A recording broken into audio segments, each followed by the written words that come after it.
For over a decade, a shadow loomed over the quiet Channel Island of Jersey. Women and children lived in fear as a masked predator prowled the night, invading homes and attacking unsuspecting victims. Dubbed the Beast of Jersey, this monstrous figure operated in the darkness, leaving behind a trail of terror. His victims described a strange musty smell, a rope tied around their necks, and a chilling Irish accent. But what made this predator even more terrifying was his grotesque handmade mask, designed to strike fear into those unfortunate enough to cross his path. This is the story of Jersey's most feared predator, the man who lived a double life and the chilling crimes that made him a legend of horror.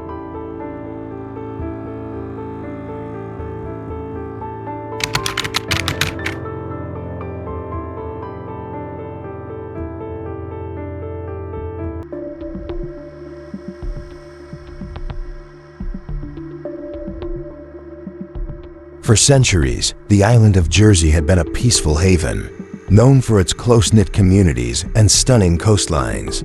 The residents enjoyed a simple, quiet life, untouched by the kind of violent crime that plagued larger cities. But in the late 1950s, a dark shadow fell over the island as a masked predator began targeting innocent women and children. His crimes were brutal, calculated, and completely unprecedented in Jersey's history. It all started in November 1957, when a 29-year-old nurse was attacked while waiting for a bus in the Montia lab area. A man emerged from the darkness and dragged her into a nearby field.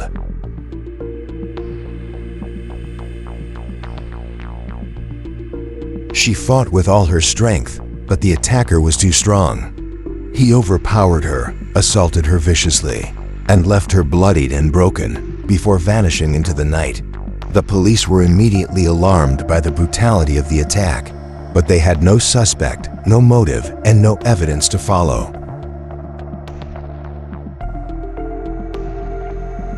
Then, just months later, in March 1958, a 20-year-old woman was assaulted under eerily similar circumstances. This time, the assailant used a rope to control and subdue his victim. By July of that same year, a third victim came forward. A 31-year-old woman had been attacked in almost the exact same way while walking home from a bus stop. The authorities were beginning to see a terrifying pattern. This was the work of a serial predator, one who was selecting victims at random. What made the attacks even more chilling was the lack of a clear suspect.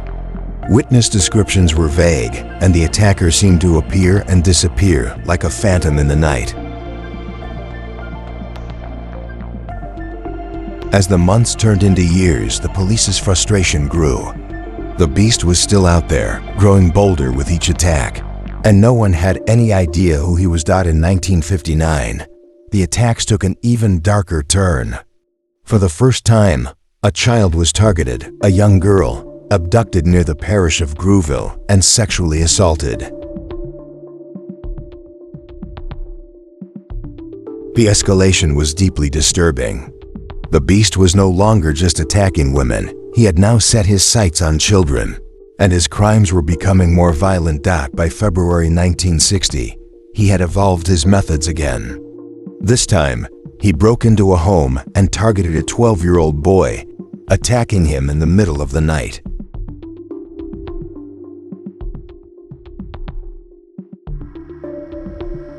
The child awoke to find a masked man standing over him, holding a rope. The attacker forced the boy outside and dragged him to a nearby field where he was sexually assaulted. The incident sent shockwaves through Jersey. The police realized they weren't dealing with an ordinary rapist. This was someone who was meticulously planning his attacks.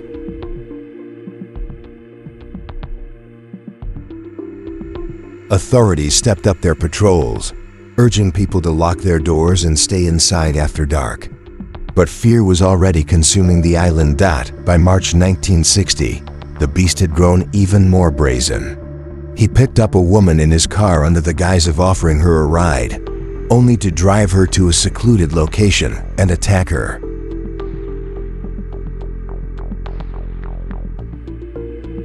She managed to escape and scream for help, but the attacker was already gone before police arrived. He was like a ghost, always one step ahead. The police were desperate.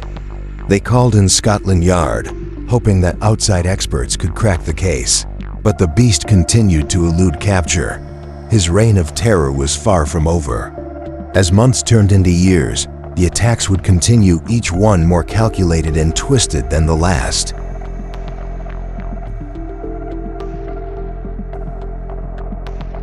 By the early 1960s, the fear of the Beast of Jersey had reached its peak. Parents were terrified to let their children walk home alone, and women no longer felt safe after dark. But the beast was not finished. He had perfected his methods of attack, and his crimes were about to reach a whole new level of horror.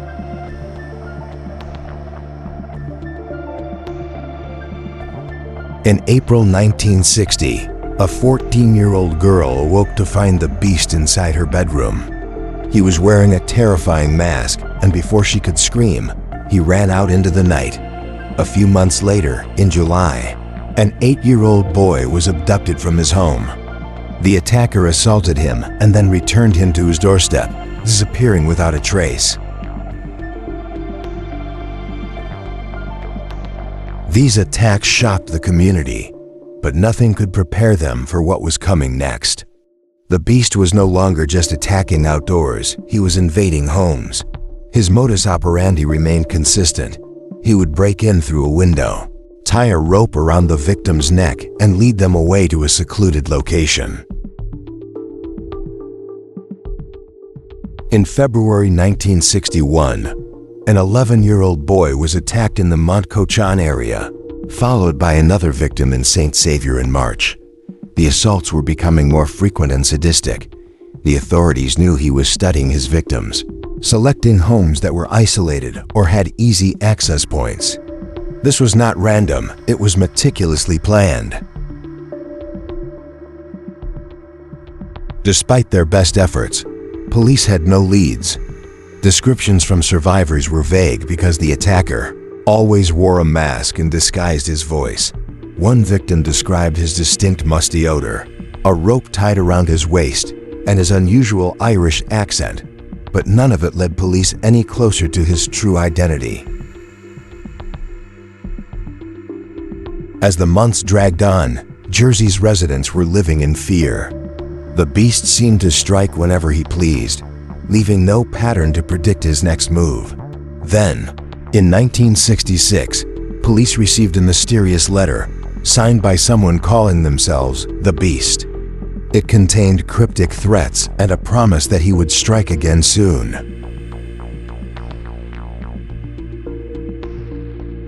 That same year, a 15-year-old girl was savagely attacked in Trinity Parish. Her body left with deep, evenly spaced scratches, a new and disturbing signature of the beast. The letter had not been an idle threat. The beast had announced his next crime and carried it out with chilling precision. After this attack, the beast vanished again, disappearing for nearly 4 years. The police were divided. Was he in prison? Had he left the island? Or was he simply biding his time? Whatever the truth, the beast was far from finished. His final spree of terror was yet to come, and when he struck again, it would change everything. By 1970, the nightmare resumed. A 13-year-old boy was awakened by a masked intruder who shone a flashlight in his face before leading him outside to assault him. The attack was identical to previous cases, down to the use of rope, the mask, and the musty scent. The beast was back, and this time, he was about to make a fatal mistake. One year later, in 1971, a reckless police chase through the streets of Jersey would lead officers to the most horrifying discovery of all: the true identity of the Beast of Jersey. The monster who had terrorized an island for over a decade was finally within reach. But what police would find was far worse than they could have imagined. On the night of July 10, 1971, the streets of St. Helier were quiet. But the silence was soon shattered by the screeching of tires. A Morris 1100 saloon car sped through a red light, drawing the attention of two police officers on night patrol. They had no idea they were about to catch one of the most feared criminals in Jersey's history. The officers, Tom McGinn and John Riseborough, immediately set off in pursuit. The driver of the Morris was erratic, swerving dangerously through narrow streets. He had no intention of stopping and was willing to risk everything to escape.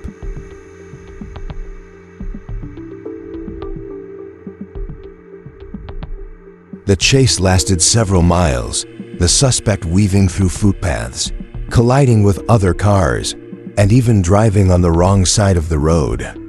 It was clear this was no ordinary traffic violator. There was desperation in his attempt to evade the police.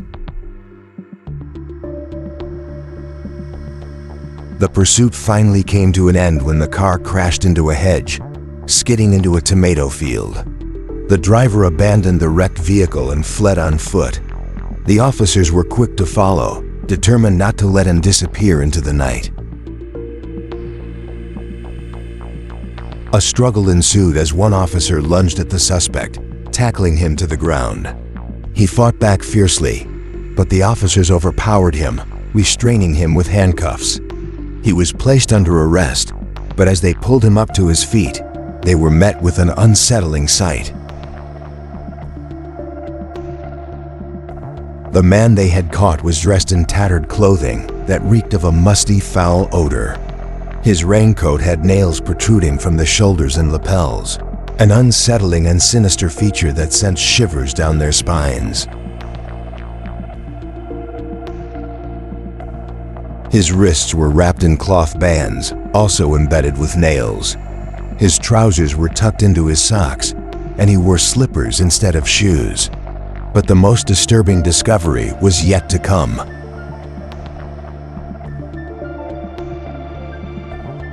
When officers searched his pockets, they found a horrifying homemade mask, a grotesque piece with exaggerated facial features and black, wiry hair sprouting from the top. The mask alone confirmed their worst fears. They had caught the beast of Jersey.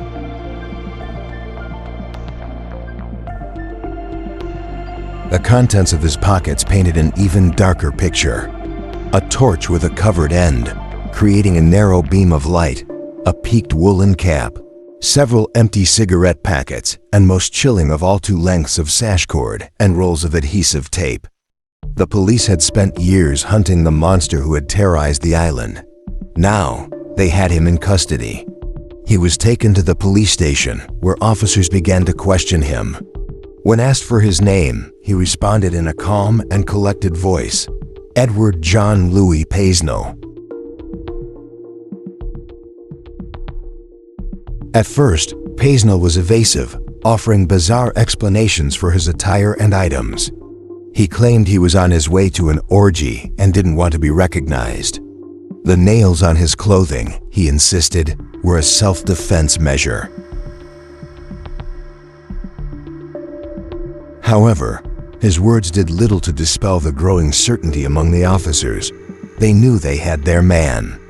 The mask, ropes, and tape were undeniable evidence linking him to the series of break-ins, abductions, and sexual assaults that had plagued Jersey for over a decade.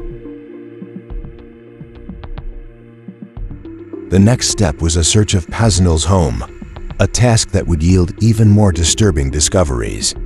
Officers arrived at his residence and were immediately struck by the secret locked room in his bedroom. Inside, they found photographs of houses, seemingly taken without the owner's knowledge, as if Paisno had been stalking potential victims. There were also disguises, wigs, and hats, suggesting he had used multiple personas over the years. Even more disturbing was the collection of occult books, black magic symbols, and ritualistic artifacts. Among them was a large wooden curved sword, confirming suspicions that Paisno had an obsession with the supernatural. His connection to children made the findings even more chilling. Paisnel had access to a children's home, La Preference, which had been run by his wife, Joan. Residents later recalled how he would visit at night, often dressed in his terrifying mask and gloves. The town of Jersey was in shock. The friendly, well-liked handyman who had dressed as Santa Claus for local children was, in fact, the monster they had feared for over 14 years. Forensic evidence linked Paisnel to multiple crimes, and victims' descriptions matched his profile. The authorities wasted no time in preparing charges, which included 13 counts of rape, sodomy, and indecent assault against 6 victims. In court, Paisnel remained calm and emotionless, showing no remorse for his crimes. The overwhelming evidence left little room for doubt, and on November 29, 1971, he was found guilty on all charges. The court sentenced Edward Paisnel to 30 years in prison, finally putting an end to the reign of the Beast of Jersey. The island could breathe again, but the scars of his terror would remain for decades to come.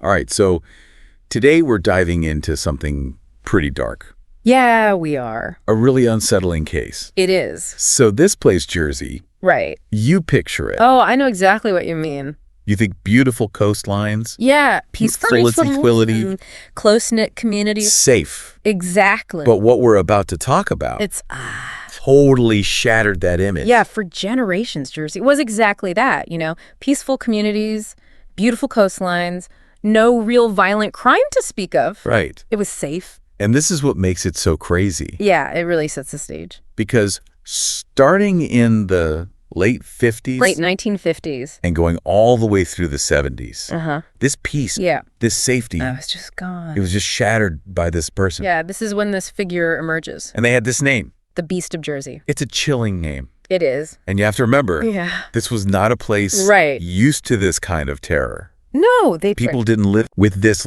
awareness of crime. It wasn't like that. So when these attacks started, It really did. they really shook everyone up. It shook them to the core. It really attacked that sense of safety. So today we're focusing on those first attacks. Yeah, those early ones. Because that's when this realization hit everyone on Jersey. Right. That this wasn't some one-off thing. Yeah. This was something really bad. This was the beginning of something truly terrifying. So let's go back. Okay. Back to November 1957. Okay. Monticello Bay. Right. So this first attack, This is a tough one. it's brutal. It is. So there's this 29-year-old nurse Just going about her day. waiting for a bus, Totally normal. and suddenly she's attacked, Attacked, dragged into a field. overpowered, Assaulted. and then they just leave her. They just leave her there. I mean, the violence of it. the violence alone. It just sent shockwaves through the island. Oh, absolutely. And what made it worse, Yeah. there was nothing, no leads, Nothing. no witnesses, no motive, no nothing. It was like this predator. Just appeared out of thin air And disappeared. and vanished without a trace. And that, I can't even imagine. that's what makes it so scary. Absolutely, because it just adds to the fear, right? When there's no rhyme or reason to it, when it feels random. It could happen to anyone. Exactly, and that's the most psychologically damaging kind of fear, because it makes you feel like nobody is safe. Then just a few months later, Oh no. March 1958, Okay. it happens again. Another attack. Another one. This time, a 20-year-old woman. Similar. Very similar attack. Oh no. But this time, Like it's different. he uses a rope. A rope. So he's escalating. That's what's so chilling about it. It's like he's getting more confident, more comfortable, more in control. And it shows he's thinking about it. Right. It's not just random violence anymore. It's methodical And these similarities, between the two attacks. they really point to it being the same person. It's a pretty strong indicator, yeah. So at this point, The fear on the island must have been just palpable. oh, it had you been. Two attacks so close together, both so similar. It's not a coincidence anymore. It's a pattern. And a terrifying one at the realization that a serial predator was out there actively selecting victims in their community must have been absolutely terrifying. And it wasn't just some far-off threat. Right. This was happening In their neighborhoods. to people they knew. to their friends, their family. It hits so much closer to home. And from the beginning, Yeah. the police had a real problem. What was it? Witnesses. The age-old problem. And they could never give a good description. Vague descriptions are a nightmare for investigators trying to piece together a case. And on top of that, Yeah. this attacker was so good at disappearing. Like a ghost. They were trying to catch a ghost. I've heard that so many times with these kinds of cases, the phantom, the shadow, it just adds to the mystique and the fear surrounding the whole thing. And what's really disturbing is It's just the tip of the iceberg. these attacks, they were just the beginning. The beginning. It was about to get so much worse. Oh, no. The violence, Yeah. the depravity, It's hard to even imagine. it was all going to escalate. Okay, so you're saying it gets even darker. So much darker. All right, let's hear it. 1959. Okay. This is when things really shift. How so? This is when he starts targeting children. Oh, God, that's awful. It's a whole new level of horror. Absolutely targeting children. It just changes everything, doesn't it? It's not just about violence anymore. It's about the violation of innocence. Right, and it's like this innocence of the island Yeah. is shattered. It's like a line has been crossed, a line you can never uncross. So this young girl, How old was she? she was abducted near the parish of Grouville. It's hard to even fathom what her family must have gone through. The fear, the not knowing, the helplessness. I can't even imagine. It's my parents' worst nightmare. Then February 1960, What happened then? this is when you see just how much planning he was putting into this. In what way? He breaks into a house in the middle of the night, He's getting bolder. and he goes after a 12-year-old boy. He broke into a home to attack a child. That's a whole other level of terrifying. He uses a rope, Again with the rope. drags him out of bed. Out of his own bed. Imagine the terror that poor child must have felt. It's just so cold-blooded. It's calculated. It's cruel. It's the kind of thing that sends chills down your spine. And to think he was in their home. In the place where they should feel the safest, it just shatters any illusion of security you might have. Everyone on Jersey must have been reeling after this. Oh, absolutely. This wasn't just an attack anymore. This was an invasion. This was him showing that nowhere was safe, not even your own home. The police increased patrols, told everyone to be careful. But how do you guard against something like that? You can't watch your kids 24/7. Right, and even if you could, the psychological toll that kind of hypervigilance takes on a community is immense. It's exhausting. It's debilitating. And then a month later, March 1960, Another attack. he goes after a woman this time. Okay. But he uses a car. A car. What do you mean? He tricks her into getting in. Oh, so he's changing his methods again? He's adapting. He's becoming even more difficult to predict. That's what makes him so dangerous. He's not stuck in one pattern. He's constantly evolving. And he drives her to a secluded place And then. and then attacks her. But she got away. She managed to escape. Thank goodness for that. It was a terrifying ordeal for her. I can only imagine the trauma. But it gave the police a little more to go on. Right, they could try to understand his methods, maybe even get a better description of him. But he still got away. Of course he did. It's like he's always one step ahead. It really reinforced that idea of him being like a ghost. It's that feeling of helplessness, Yeah. right? You can't see him, you can't catch him, you can't stop him. They even brought in Scotland Yard. Scotland Yard, wow, they were really pulling out all the stops. They were desperate. And still nothing. He was just too good. It's frustrating, isn't it? You have all these resources, all this expertise, and this guy is still out there. By the early 60s, Mm-hmm. the fear was at its peak. I bet it was after all this time with no answers, no arrests. It must have felt like the terror would never end. Parents were terrified for their children. Of course, especially after the attack on that young boy in his own home. Women were scared to go out alone. It's understandable they were being targeted too, and in such terrifying ways. Their whole way of life was just falling apart. That sense of community, that feeling of safety, it was all being eroded by this constant fear. And the attacks kept happening. Each one chipping away at their sense of normalcy. April 1960. What happened there? He breaks into another house. Again? This time it's a 14-year-old girl. Oh, God. He's wearing a mask. That's another layer of fear, isn't it? It dehumanizes him and makes him seem even more monstrous. But she sees him. Angry. He runs away. She fled. That's strange. It's like he was startled. Maybe he wasn't expecting her to be awake. Or maybe he was just playing with them. Playing with them. Like he was enjoying the fear. Oh, God, that's a chilling thought. Then July 1960, Hey. this one is just bizarre. What happened? He takes this 8-year-old boy From his home. from his home, Oh. assaults him, Oh, God. and then brings him back. He brings him back. Leaves him on his doorstep. It's so disturbing. What was the point of that? It's almost like a twisted game. It's like he's trying to prove something, his power over them. It's sick. At this point, the police have a pretty good idea of how he operates. What's the pattern? He breaks into homes, Okay. uses a rope, Often around the neck. and he leads them away. It's a chilling signature. It was terrifying for the people of Jersey. I bet it's like a horror movie come to life. February or March 1961, More attacks. he attacks an 11-year-old boy in Montcochon, God, he's relentless. and then another victim in St. Savior. it just keeps going and going. The police realized he was watching people, Stalking them. picking out isolated homes that were easy to get into. He was planning this meticulously, wasn't he? It was scary how much thought he was putting into it.